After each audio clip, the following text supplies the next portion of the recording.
Hola, soy Óscar Ortega y estás escuchando el episodio número 13 de Sumar Palabras con Justicia Social.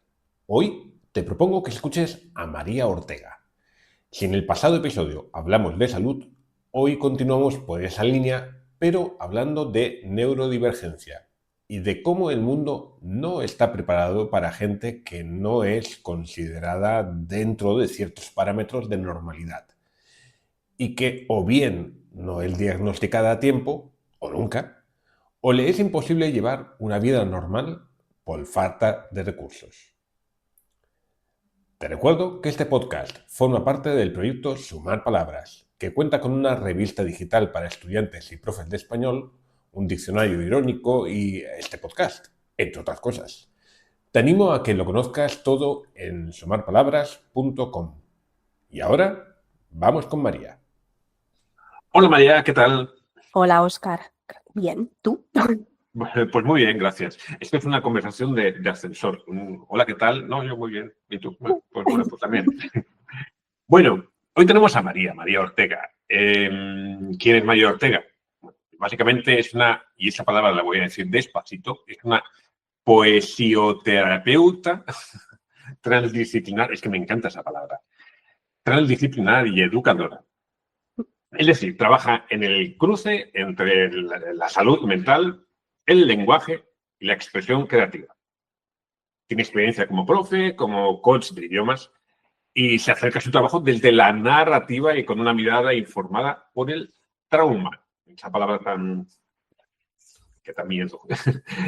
¿Cómo lo hace? Pues a través de la poesía y de ahí lo de poesioterapeuta y la mediación verbal. Y ahí acompaña a personas, sobre todo a quienes han vivido desplazamiento, marginalización o dificultades para expresarse, para recuperar su voz y para reformular sus propias historias. María, bueno, ¿qué hace María? Une la educación, el cuidado psicosocial, las artes. ¿Para qué? Pues para fomentar eso, la curación, el empoderamiento y también la transformación social.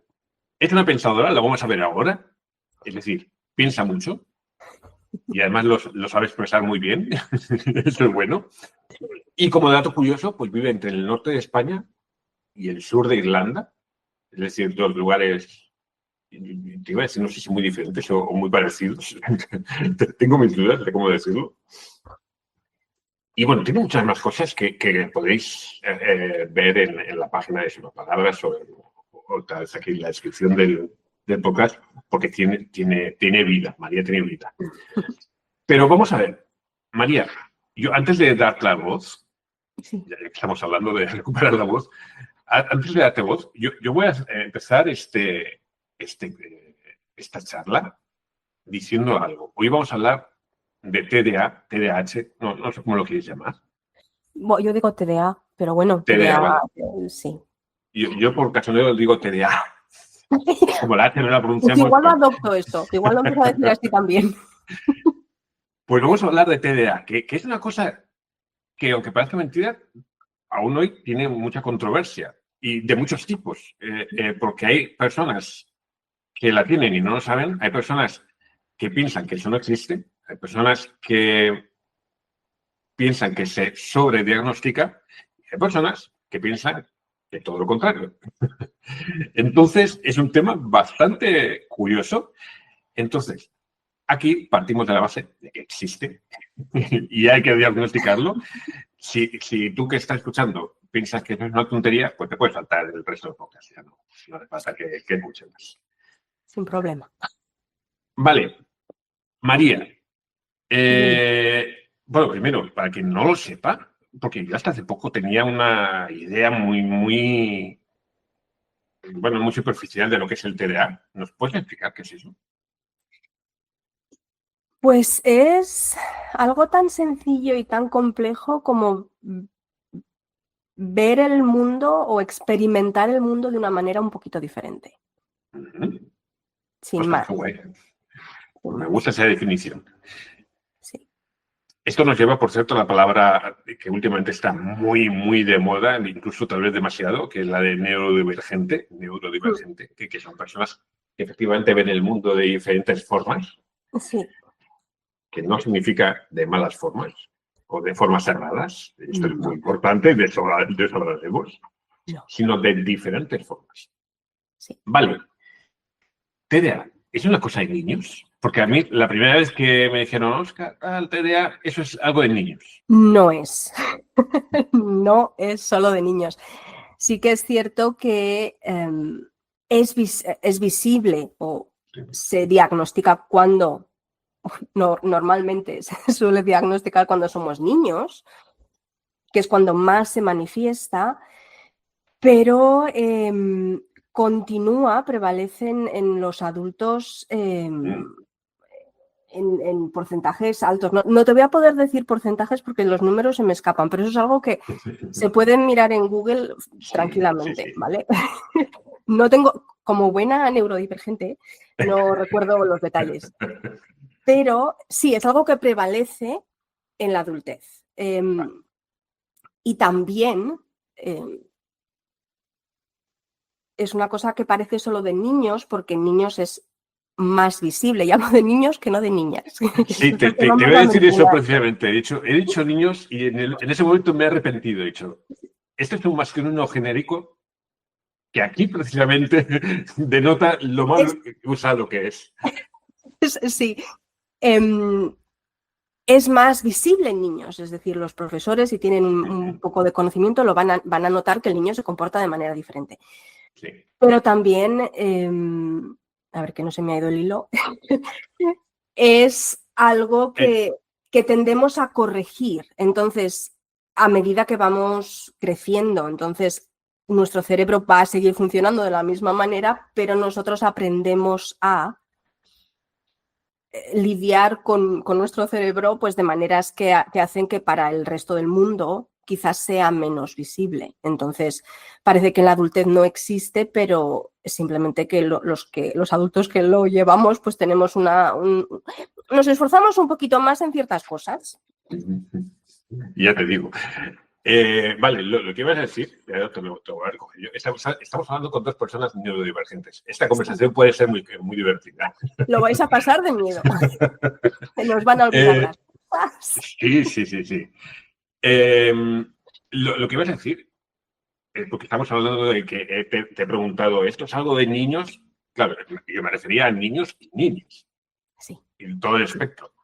Pero realmente es algo que se asocia mucho más a los niños masculino, no genérico, sino en masculino, y no a las niñas. ¿Por qué ocurre esto? ¿Es verdad? ¿Las niñas no tienen TDA? Sí que tienen. Sí que tenemos, a ver. Sí, lo que suele ocurrir es que las niñas suelen tener o solemos tener el TDA más, ¿cómo se dice? De distracción, estamos más distraídas. Sí. Se nos llama más, pues eso, soñadoras. Ah, que estamos, pues eso, soñando despiertas en clase. Sí. Estamos, pues eso, más en nuestro mundo. Y pues eso, nos distraemos con una mosca. Eso a mi hermana se lo dijeron que también tiene TDA, porque en algunos casos es algo genético de herencia. Entonces, para ella era, pues eso, todas las monjas, fue un colegio de monjas, le decían, es que, Arantxa, mi hermana, tú te distraes con una mosca, pero nadie supo ver que era TDA. Entonces, en las niñas es porque es un poco diferente. No es tanto la hiperactividad o el hablar mogollón, sino todo lo contrario.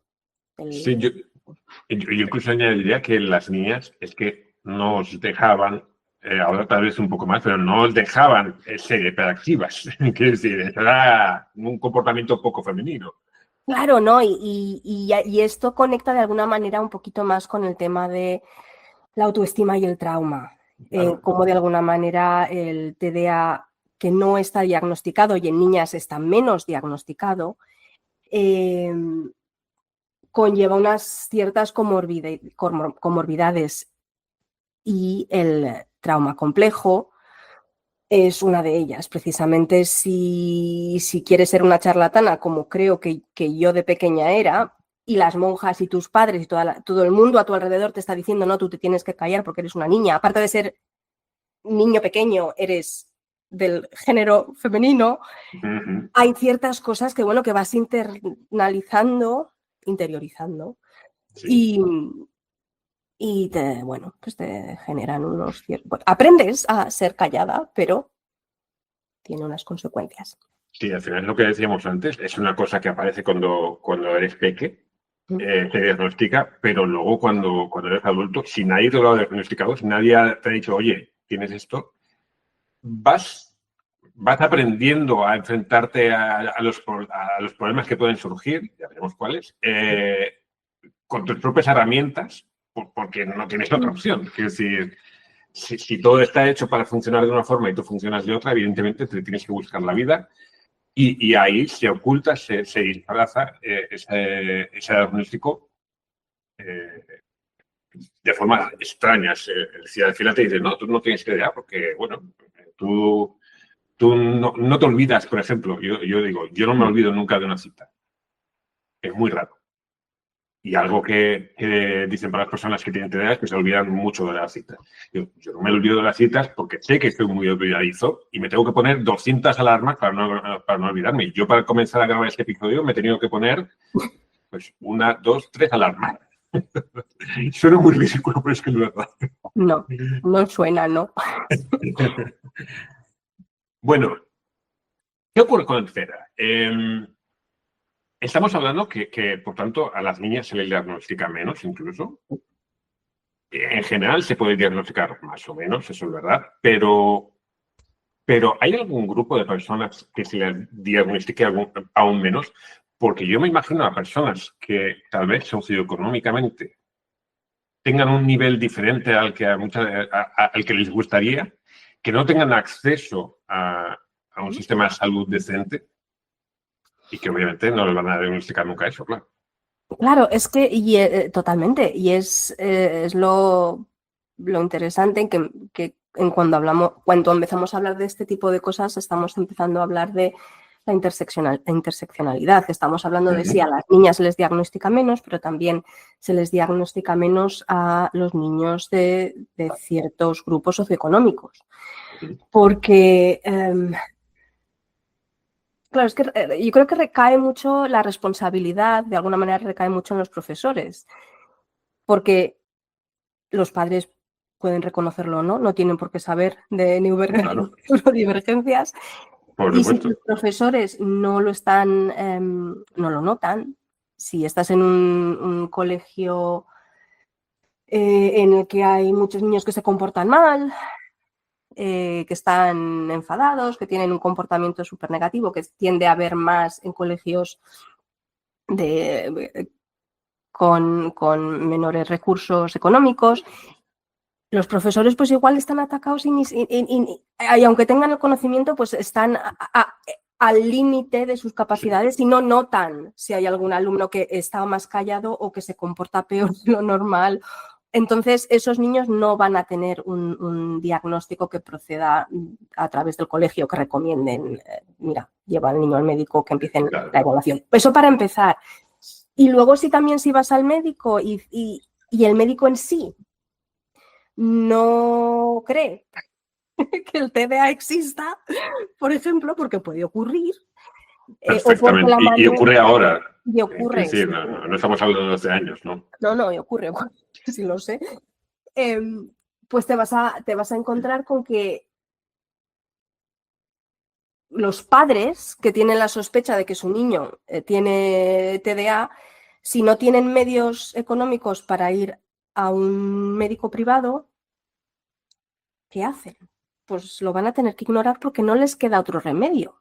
Si el médico te está ya poniendo te está cerrando la puerta, ¿qué haces?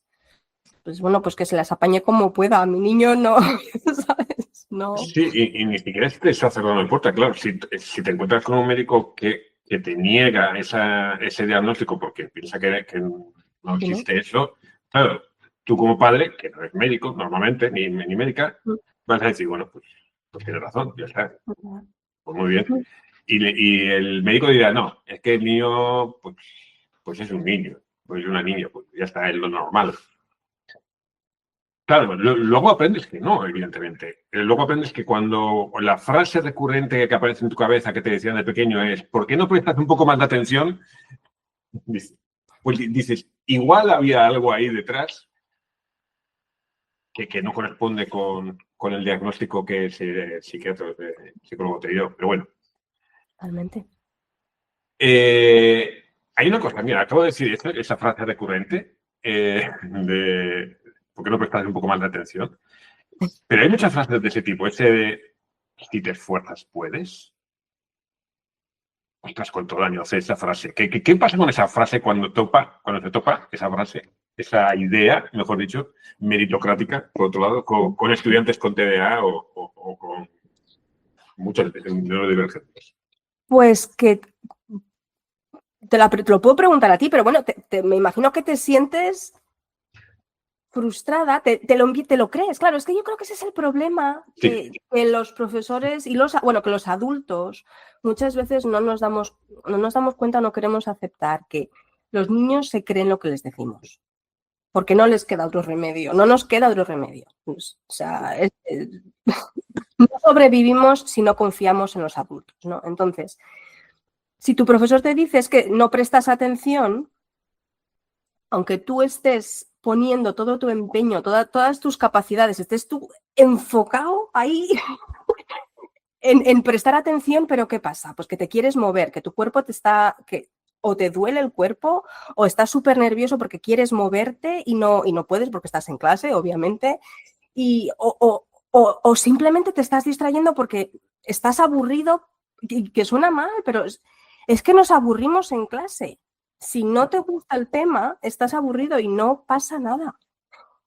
Y tú estás haciendo lo mejor que puedes. Y tu profesor te dice, no te esfuerzas. ¿Por qué pasa? Porque te lo crees. Dices, bueno, no me estoy esforzando.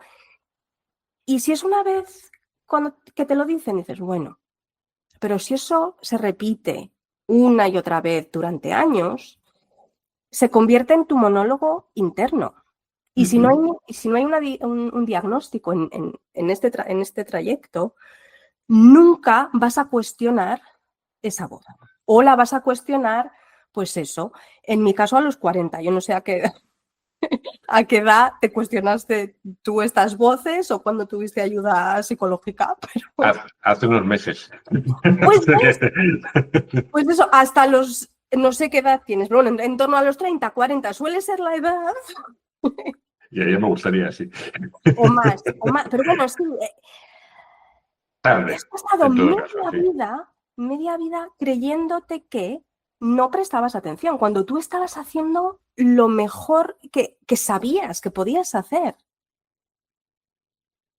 Y eso se traduce en muchas cosas, depende de niños y depende de su entorno, obviamente hay muchos factores, pero se traduce pues eso en enfado, en frustración, en depresión, en comportamientos que no son adecuados para la clase, que se empiezan a portar mal, empiezan pues eso, a ser elementos disruptivos dentro de la clase o empiezan a callarse y desaparecer dentro de la clase.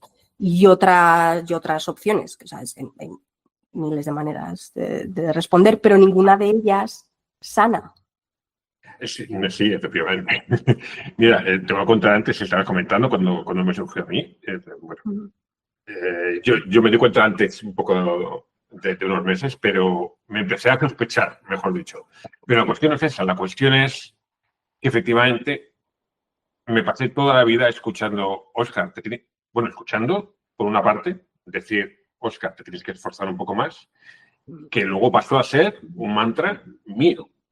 Sí. Yo mismo me lo decía, Óscar, no te estás esforzando. Y cuando comencé a hablar de esto y me hicieron pensar, dije, espera ahí, claro que me estoy esforzando. ¿Cómo que no me estoy esforzando? Me estoy esforzando como un burro. Sí. Lo que ocurre no es falta de esfuerzo, hay algo más ahí. Que de hecho, esto, volviendo otra vez a esa palabra mágica de meritocracia, es algo que bueno, mira, de hecho, una cosa más, normalmente cuando decimos, no, la meritocracia no funciona porque el nivel socioeconómico, tú no tienes acceso a las mismas cosas, ni siquiera tienes acceso a una salud mental que te ayude a conseguir A veces ocurre, a veces puedes conseguir las cosas, pero no tiene por qué ser. Sí. Una cosa, antes has dicho una palabreja. Ay, Comor- a ver si me la he inventado. No.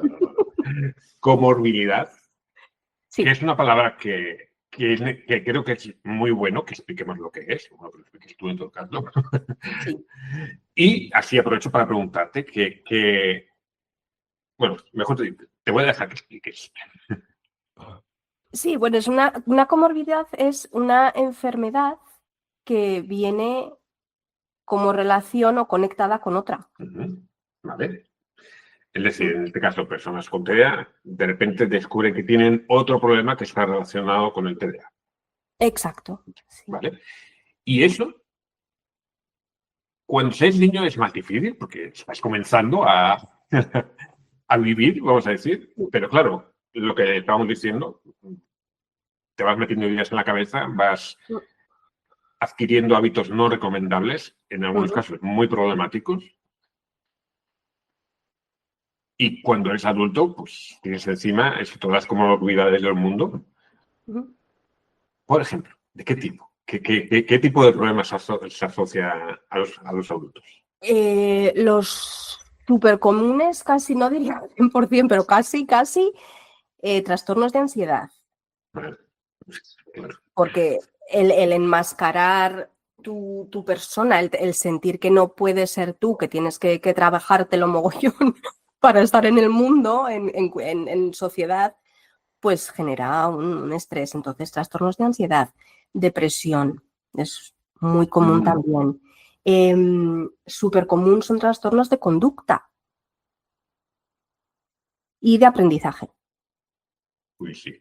Claro. ¿Qué es en lo que se enfoca cuando eres pequeño, ¿no? Cuando eres pequeño, todo el objetivo es que puedas funcionar bien en la clase.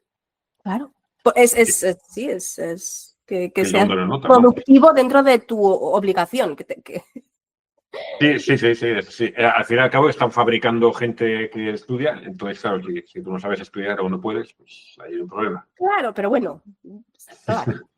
Y eso en los niños, bueno, en niños y jóvenes. Y una vez que vamos a la adultez, pues adicción es uno de las adicciones. Adicciones. Okay. Adicciones y el TDA es primos hermanos. Y que nadie piense que estamos hablando de cocaína, o por lo menos no solamente, pero que puede ser una adicción a comer. Sí, claro, a cualquier cosa que tenga, bueno, pues lo que hacen las adicciones, dos cositas. Una de ellas es que te dé estos ping de dopamina que las personas con TDA tenemos más baja. Sí. Y estamos buscando más. Y por otro lado, que de alguna manera te ayude a regularte, a regular tu sistema nervioso. Claro. Sí. Eso puede ser comer, puede ser hacer ejercicio, puede ser ver películas, leer, que es genial, pero también puede ser beber alcohol, puede ser beber café. Y aquí me pongo yo, porque aparte el café tiene la cosita de me da placer, por lo tanto me ayuda a regular mi sistema nervioso, pero también me está ayudando, como no me estoy medicando para el TDA, porque no me diagnosticaron nunca y ahora no me apetece, pues tengo que tomar algo que me despierte, que despierte mi cerebro, que lo tenemos un poquito más a media luz. Sí.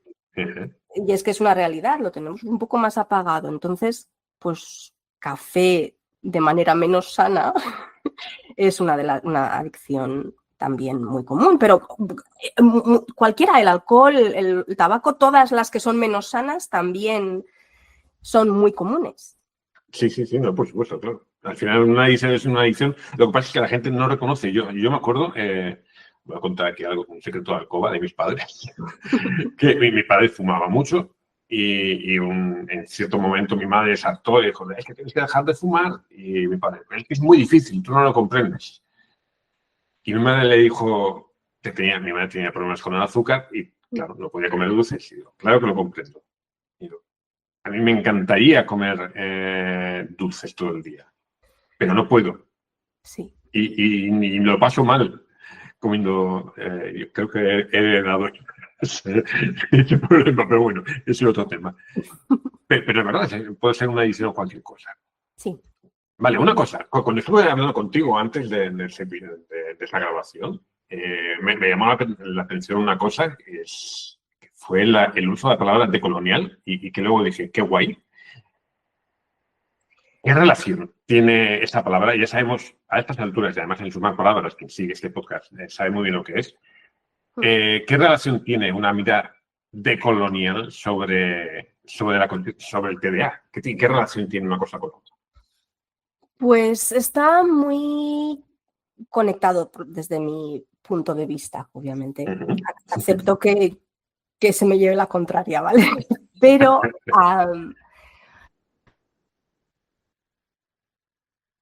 el TDA es un trastorno, uh-huh. y trastorno, entre comillas, no es solo médico.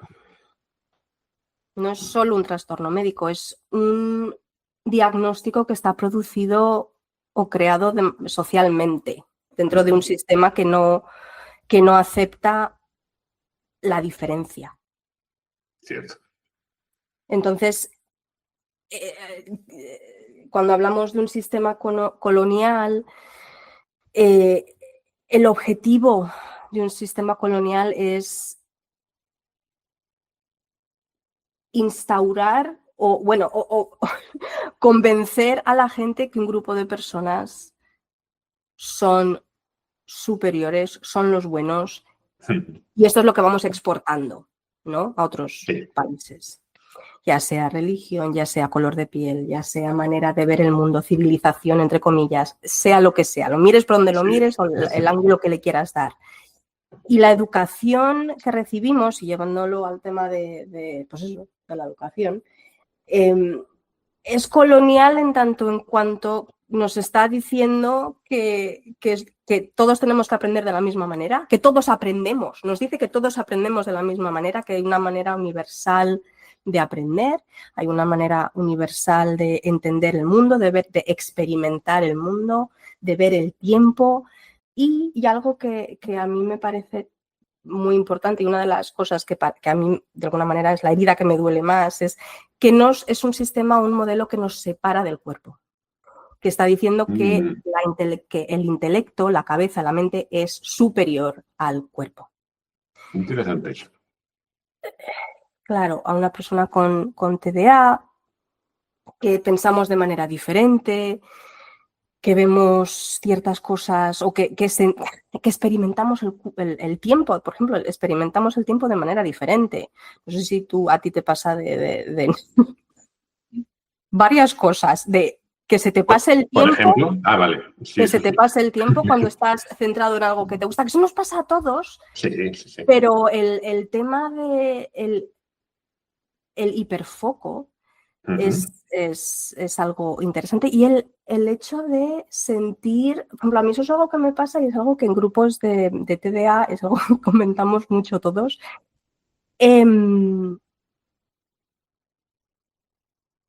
Time blindness, eso, la ceguera de ver que no vemos el tiempo, y que cuando tenemos citas en el calendario, en nuestra agenda, nos estresamos mogollón. ¿Por qué? Porque sabemos que o nos vamos a distraer haciendo otra cosa y vamos a llegar tarde, o se nos va a pasar, o no hacemos absolutamente nada en ese día porque tenemos una cita, porque sabemos que si hacemos algo que nos interesa un poco, se nos va a ir el tiempo. Sí. Y parece ser, claro, yo no lo sé porque no soy neurotípica, pero parece ser que a otras personas no les pasa. Ellos tienen miran su calendario por las mañanas y ven al que tienen un par de citas y dicen, bueno, pero tengo tiempo para hacer esto y para hacer lo otro, tengo tiempo para hacer un café. Y yo no sé lo que se tardan en hacer las cosas. Algo que sé que me gusta mucho, yo me pienso que voy a tardar muy poco. Y luego en realidad... Y luego es todo lo contrario. Luego es lo contrario. O algo que no me gusta, yo me agobio y digo, si es que voy a tardar 2 horas, y en realidad luego lo hago y son 5 minutos. No tengo la capacidad de calcular el tiempo. Sí, es difícil. Yo he aprendido, más o menos. ¿Cómo lo hace? Pues mal, de momento, pero bueno, no, vas aprendiendo, sí. Sí, hombre. Evidentemente hay herramientas, claro, pero no, desde luego no es fácil. Mira, te quería hacer hincapié en algo que has dicho. Cuando has comenzado a explicar esto, has dicho, bueno, hay gente que puede estar en contra de lo que voy a decir y tal, que seguro que sí, pero yo te voy a llevar la razón. No, tranquila, no te voy a llevar la contraria. Porque estaba pensando que es verdad que este eurocentrismo o este norte global centrismo se extiende a otros lugares, se ha extendido históricamente a otros lugares imponiendo su forma de ver. Y justo ayer, es una casualidad, estaba leyendo un libro sobre de colonialismo en la India. Y estaban explicando precisamente cómo la forma de aprender de la educación en este país hace un siglo, no he llegado todavía a la actualidad, no tenía absolutamente nada que ver con la forma de aprender aquí. No era ni mejor ni peor, simplemente era otra forma de ser, porque es otra cultura, tiene otras normas, otras formas de pensar, y simplemente los ingleses cuando fueron allí entendieron que la forma correcta de educar era una y no correspondía, no salía bien el experimento. Había algo que no funcionaba. ¿Por qué? Porque pensamos que tiene que ser en todas partes iguales y evidentemente no es así. Y sin embargo, al final se termina exportando este sistema de educación a todas partes. Y hoy es el día en que la mayoría de los países del mundo educan de la misma forma, con ligeras variaciones, pero de la misma forma. Sí. Y ya dentro de una clase, enseñar de la misma forma a no sé cuántos alumnos, ya es complicado, ya es algo que no funciona bien, pues imagínate a todo el mundo. Eso es lo que quiere decir. Y, sí, bueno, sí. perdón, di. Sí, no, totalmente de acuerdo contigo y estoy pensando en la idea, por ejemplo, de... Pero bueno, que hay burbujas de diversidad, hay métodos educativos, hay diferentes, estoy pensando en los colegios Montessori, por ejemplo. Sí. Y pienso en ellos mucho y yo digo, ojo, ¿por qué mis padres no me llevarían uno de esos? Porque, claro, si como niños que hemos tenido TDA, vamos a un colegio en el que el modelo es disciplina, presta atención, céntrate céntrate en las matemáticas durante esta hora, céntrate en historia a la hora siguiente. Todo esto mientras estás sentado, atención, porque eso es muy importante para un niño con TDA. Presta atención a esto y no permitas distracciones. En un colegio Montessori o un colegio que acepte o que dé la bienvenida a la neurodiversidad y acepte que las distracciones son buenas, pues si al niño le permites levantarse y darse un paseo y que se dé un paseo mientras esté pensando en lo que sea que tenga que estar pensando mientras se está andando, y otro que esté sentado mientras está haciendo la misma tarea, pues igual los resultados van a ser buenos para los dos.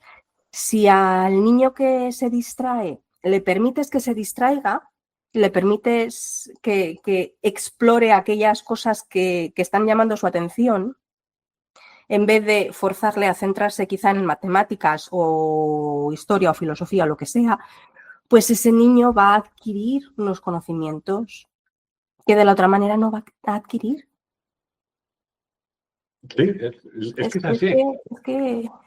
Lo que pasa es que la educación, actualmente, el sistema educativo está hecho para que todo el mundo aprenda de la misma forma, los mismos conceptos y para que se interese. Me acuerdo que Robinson decía eso, hay como un podium de las materias más importantes, ¿no? Normalmente las ciencias están arriba, dentro de las cosas humanas, también los idiomas. Sí. Y luego al final, pues estaban pues, cosas de movimiento, de arte, claro, evidentemente no vas a ver siempre al final. Bueno, evidentemente. Evidentemente no, pero es fácil. Y si tú no cumples con esos intereses, ahí tienes un problema. Evidentemente, pero es lo que decíamos antes, ¿no? Es una colonización, en este caso interna también, de la educación. Y hay otra cosa sobre eso. Eso de exportar un sistema educativo, basándonos en lo que aquí en Europa o en Estados Unidos es lo normal, tiene un riesgo que además se ha visto en otras áreas. Bueno, en otras no, en la salud, concretamente. Yo estaba pensando que hace poco se estaba hablando mucho de cómo los síntomas de un ataque al corazón son diferentes en hombres y mujeres. Sin embargo, solo conocemos los síntomas de los hombres. El típico es que empieza el dolor en el lado izquierdo, bla, bla, bla. Y en las mujeres no. Y claro, de repente ha habido una colonización de ese conocimiento, en este caso, y si tú tienes otra cosa, pues no te das cuenta que estás haciendo un ataque al corazón. Y bueno, como este ejemplo, hay muchos. Dentro de la psicología mismo, la psicología actual está muy basada en estudios de los Estados Unidos, porque es donde más investigación se hace normalmente. Sí. Y claro, en Estados Unidos, pues bueno, son, como sean. Ya. Me ha quedado un poco feo. Nosotros tenemos lo nuestro. Eso no pasa nada. Y evidentemente las conclusiones que pueden sacar de ahí no tienen por qué ser las mismas que las que se saquen aquí o que se saquen en China o en Australia. Y sin embargo se cuenta con ello. Claro, y eso sí me hace pensar algo que a mí me pareció muy interesante. Y esto no está directamente ligado al TDA, pero de manera sí. Y es el tema de la salud mental y los mensajes o cómo esta información que existe ahora mismo pues eso, tú vas a Google y miras, no sé, tengo depresión, ¿qué hago? O tengo trauma, o yo qué sé, cualquier pregunta que puedas tener, tengo ansiedad, ¿qué hago? O qué... y es precisamente lo que tú decías, la información que nos llega de mayor... en mayor número procede de los Estados Unidos o de el mundo anglosajón, que son más individualistas. España es más colectivista. Entonces, ¿qué pasa? Cuando se habla de... ¿cómo se llama? Se me da la palabra. Codependencia, por ejemplo. El tema de la codependencia, el tema de dejar de hablar a los padres, porque... Yo como española, yo lo veo y digo, pero si es que eso es natural y sano. Tener relaciones codependientes. ¿Sabes? A ver, y que sí, a ver, lo digo de broma y no.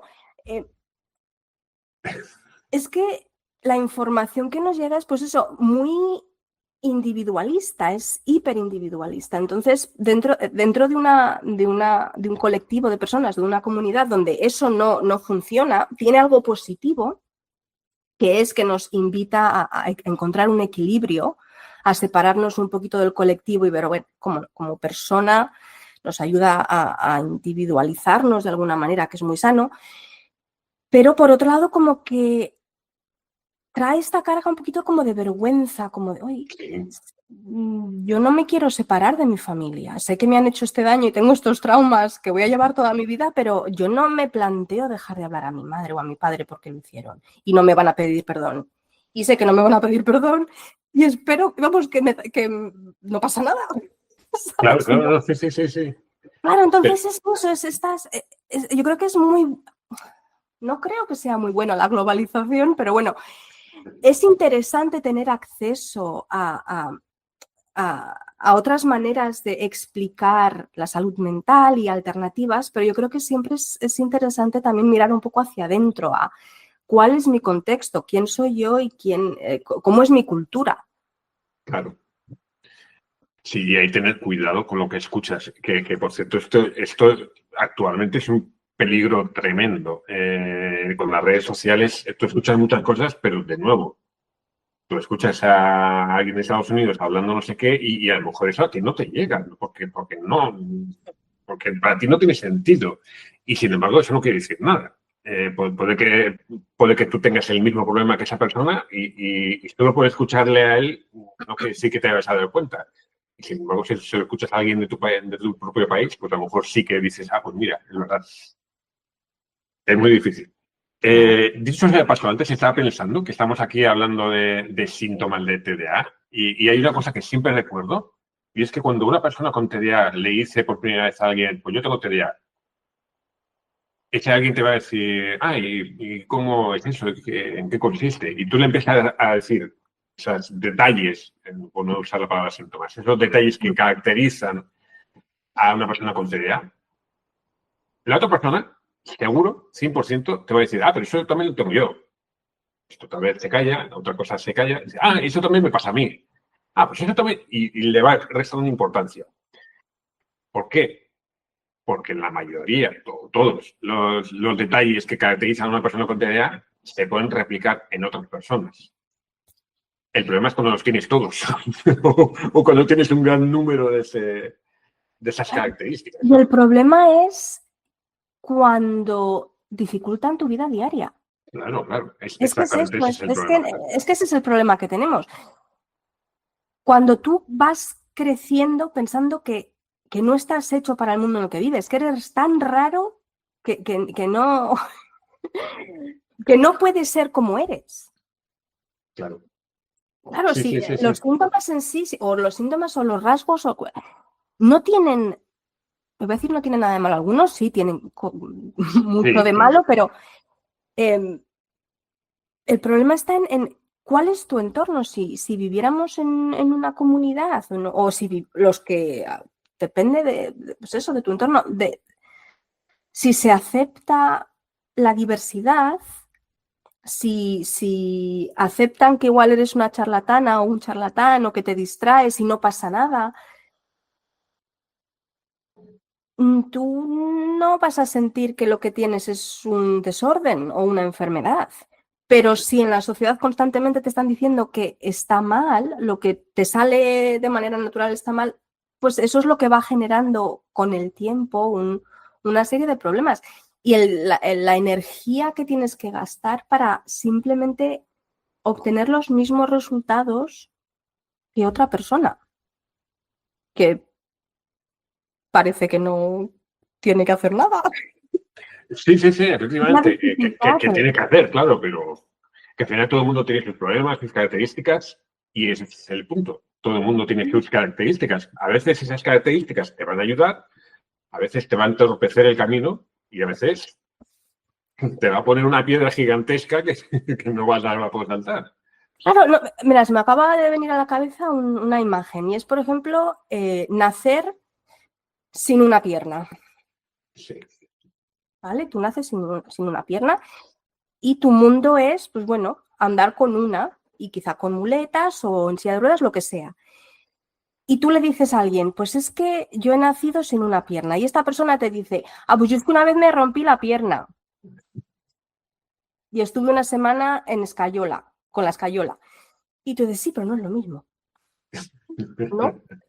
Y la diferencia está en si en tu ciudad tienes rampas o puedes acceder a los sitios con una pierna, o tienes que montártela, tienes que ser súper ingenioso para subir a los sitios, tienes que salir antes de casa, tienes que pensar el camino, a ver, ¿cómo voy a ir al médico que no tenga que atravesar muchas escaleras? O si tu ciudad está adaptada a ti o no. Eso es de lo que estamos hablando. Sí, efectivamente. Aquí llega el problema. Que cuando tú vas creciendo, hayas sido diagnosticado o no, se va generando, como tú decías antes, una serie de comportamientos, a veces problemáticos, y se van generando también una serie de traumas. Sí. Y esta pregunta te la voy a hacer ya de profe a profe. Sí. Que al fin y al cabo Somos. es lo que somos, entre otras cosas, por lo menos. Uh-huh. ¿Cómo se cruzan estos traumas? Y en nuestro caso, por ejemplo, las clases de español. Pues claro, precisamente porque el TDA es algo que, como ya hemos estado comentando, se nota en la edad cuando somos niños y se nota en el colegio, precisamente porque nuestros comportamientos no son adecuados con el colegio, no son compatibles. ¿Qué pasa? Que vamos recibiendo estos mensajes durante nuestra edad escolar y el instituto y la universidad, y depende, para algunos de nosotros hemos podido hacer todo el recorrido y tener nuestros doctorados y todas las historias, pero otras personas lo habrán dejado por el camino y habrán dicho, es que yo no valgo para estudiar, no valgo para estudiar, esta frase tan bonita. Que Sí, sí. ¿Qué pasa? Estamos interiorizando unas voces que nos están diciendo que no valemos para aprender. Entonces, ¿qué pasa? Somos adultos, ¿no? Y tú, pues yo qué sé, te vas de viaje una vez y encuentras a una persona y dices, mira, yo qué sé, vas a Inglaterra y conoces a una persona y dices, ay, mira, esta persona me gusta mucho, quiero salir con esta persona, tengo que aprender el idioma, tengo que aprender inglés. O en el trabajo me dicen, tienes que aprender inglés si quieres si quieres, yo qué sé, subir en el trabajo, lo que sé. ¿Qué pasa? Que vas a la academia, ¿no? Sí. Y en la academia o con un profesor online, lo que sea. ¿Y qué pasa? Pues que este profesor, que no sabe de tu vida y de tu vida académica antes de ese momento, pues se va a comportar de la manera pues habitual, pues va a empezar vamos a charlar, vamos a hablar, vamos a aprender cosas, aquí te presento pues esta gramática, o yo qué sé, lo que sea, como sea que lo estructuran, va a haber un momento en el que esta persona probablemente va a escuchar una frase, por ejemplo, que le digan, a ver, háblame de ti o háblame de este tema. O que le manden a hacer un ejercicio. Si estamos en un grupo, en una clase de grupo, que le toque responder a la pregunta y le digan, a ver, tú, Juan, dime qué has puesto en esta frase. Y en ese momento, Juan, la frase, a ver, Juan, dime lo que has puesto, le resuene en el colegio cuando el profesor de inglés le dijo, a ver, Juan, dime, y Juan se puso nervioso, se quedó en blanco, porque si estás muy nervioso, cuando somos niños tenemos ansiedad, en general nos quedamos en blanco, no hablas, te quedas paralizado, igual los compañeros empiezan a reír, o si el profesor, si no es muy emocionalmente competente, pues igual te empieza a gritar, te avergüenza delante de toda la clase, tú te sientes fatal, sea lo que sea. Estamos hablando de comportamiento, de situaciones que se han repetido a lo largo de toda la vida de este alumno, que igual dejó de estudiar cuando tenía 14 años, pero ahora le da por volver a estudiar inglés. Y se encuentra que se queda en blanco en clase. Está recuperando sus experiencias. Claro, pues es algo que ha desencadenado una respuesta, porque el trauma es simplemente, no es los eventos en sí, es cómo nos sentimos y la falta de recursos en esos momentos, que no supimos cómo salir de esa situación. No tuvimos la ayuda, no tuvimos estos adultos emocionalmente disponibles para nosotros que sabían qué hacer con nuestras emociones, ya sea el profesor, los padres, los vecinos, sea quien sea. Entonces te encuentras con que en ese momento te sientes igual que en el colegio, pero eres un adulto y dices, bueno, yo tendría que ser capaz de lidiar con esto, pero no, si no vas a un psicólogo, que muchas personas pues no van y a ver que podemos vivir estupendamente, pero puede haber momentos en los que te sientas como en el colegio y no sepas qué es lo que está pasando y el profesor note que te estás bloqueando, pero no sepa qué hacer contigo, porque el profesor igual es súper majo y súper agradable y está sonriendo, pero ha dicho una frase, o ha habido un tono de voz, o ha habido un gesto que inmediatamente le ha recordado a este alumno situaciones dolorosas que se repitieron durante toda su infancia. ¿Sí? Sí. Mira, se está pensando, cuando comencé a informarme, a aprender, a reconocer de ciertas características de personas con TDA, una cosa que me pasó muy curiosa, muy interesante y muy positiva, por otro lado, es que como profe de español descubrí a un estudiante que tenía una alta probabilidad de tener TDA, pero que nunca lo había pensado. Ni siquiera sabía bien qué era eso. Se lo expliqué, pero bueno, lo dejamos sin más. Tampoco soy psicólogo. No, por mucho que digamos, no, los profes tienen que ser psicólogos y esto, No, pero no. pero ahí yo no soy psicólogo ni quiero ser. Quiero decir, sí me gustaría serlo, pero no, de momento no lo soy. No, pero lo que sí que hice es pensar, vamos a ver, esta persona tiene unas dificultades para aprender. Y tiene unas habilidades que pueden servirle para aprender mejor. Vamos a descubrirlas. Vamos a ver cómo aprende una persona con TDA y cómo aprende concretamente esa persona. Y el salto cualitativo que ha dado esta persona en las clases, después de tomar ciertas medidas, pues es brutal. Es impresionante. Sí. Y esto es lo que digo, sin ser psicólogo, simplemente prestando atención a 4 detalles, 4 formas de presentar las cosas o de hacerlas, y ya está. Y lo que te iba a preguntar es precisamente eso, cómo detectar que una persona en clase, si es que esto es posible, tiene ese tipo de problema o tiene algún tipo de problema de aprendizaje que nosotros podamos ayudarle. ¿Cómo detectarlo? Pues claro, es que eso es difícil, pero porque hay una gran variedad Claro. de casos. Yo creo que como profesores, yo creo que eso lo notamos. Yo creo que eso cuando llevamos, yo por lo menos en mi experiencia, y sé que es la de muchos, con el tiempo establecemos relaciones con nuestros alumnos. Sí. Con todos, los conocemos. Y conocemos cuando se ponen nerviosos, conocemos qué cosas les ponen nerviosos.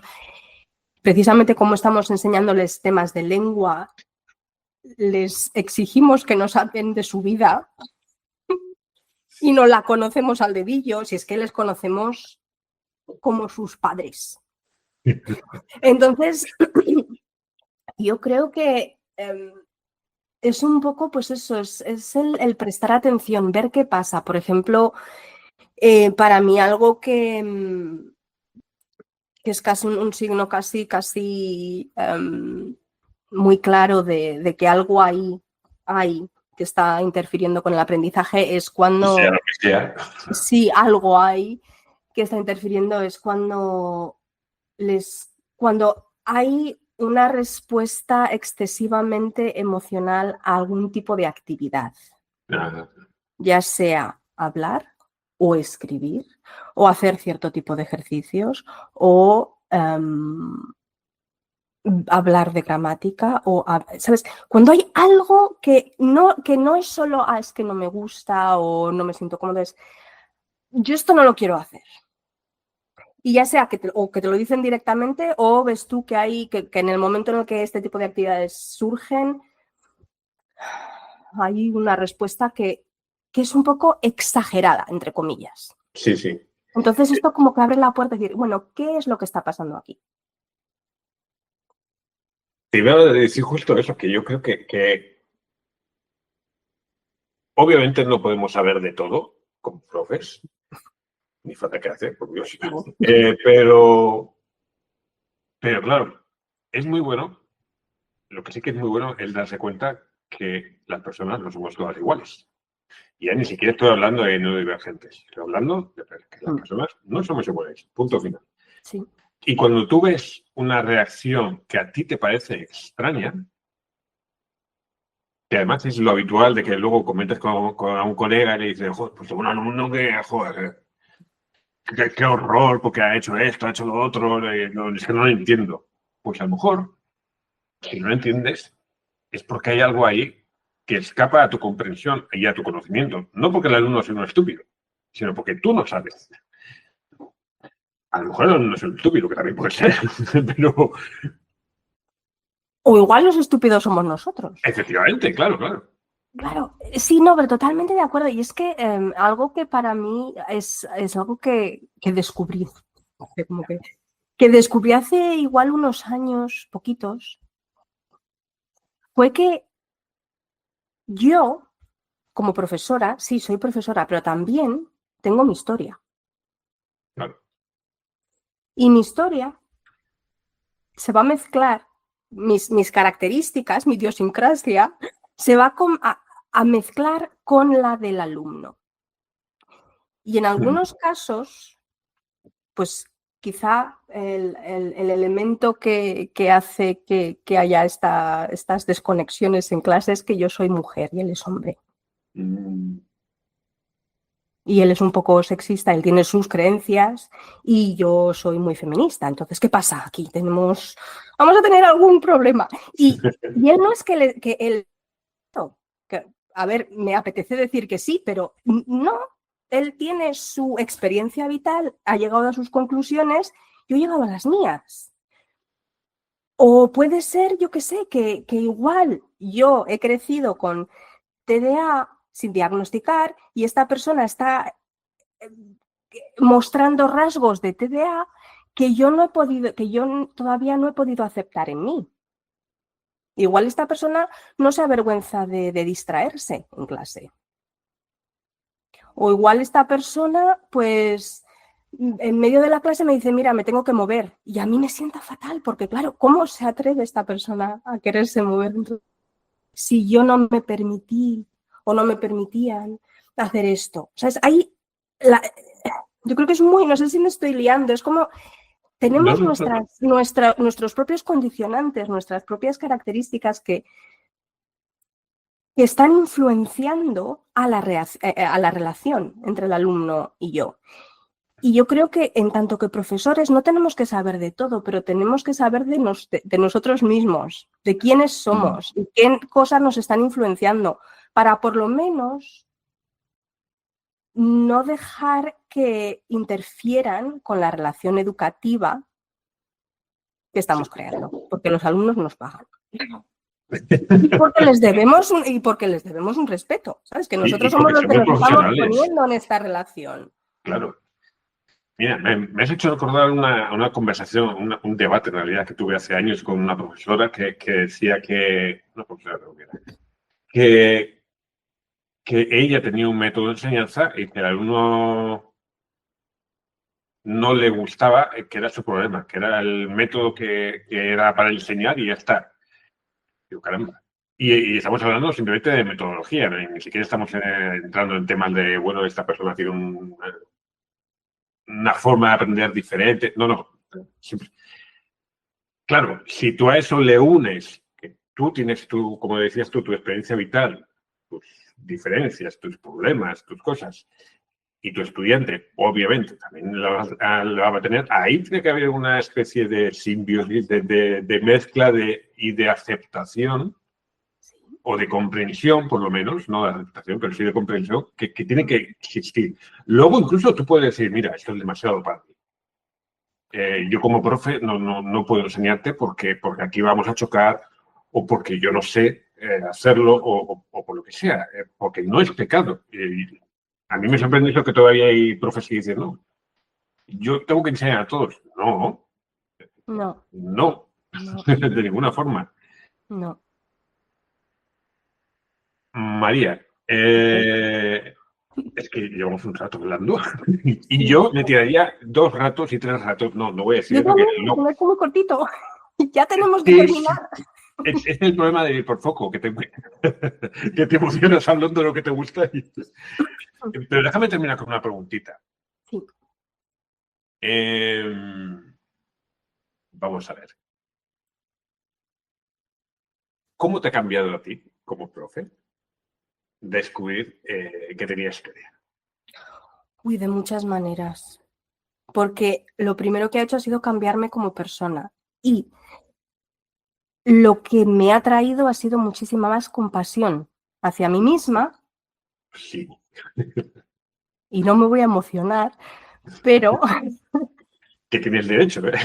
tengo todo el derecho, pero este yo creo que ha sido el cambio más, el que ha tenido el mayor impacto, el hecho de sentir compasión por la niña que creció con estos profesores y en esta sociedad, pero bueno, esto ya es muy amplio, con estos profesores. Y de alguna manera, pues una vez que sientes la compasión hacia ti misma y has experimentado una larga trayectoria como educadora y como aprendiente, como estudiante, a mí lo que me ha hecho ser mucho más compasiva, tanto con profesores, porque sé que es difícil. Oh, Es difícil lidiar con comportamientos, con situaciones, es difícil, pero también me ha hecho ser mucho más compasiva con los alumnos. Y el ser compasiva ha abierto una serie de puertas. La curiosidad. Tengo curiosidad. Ahora mismo me cuesta mucho juzgar a un alumno como mal alumno. De la misma manera que me cuesta un horror juzgar a una persona como mala persona. No puedo, porque he aprendido sobre el trauma. Fíjate, he aprendido una cosita, he aprendido dos cositas. Tengo TDA y he aprendido que existe el trauma y cómo funciona. Y ya no puedo ver a una persona con un comportamiento horrible y decir, esta persona es mala persona. No puedo. Lo que me genera es curiosidad.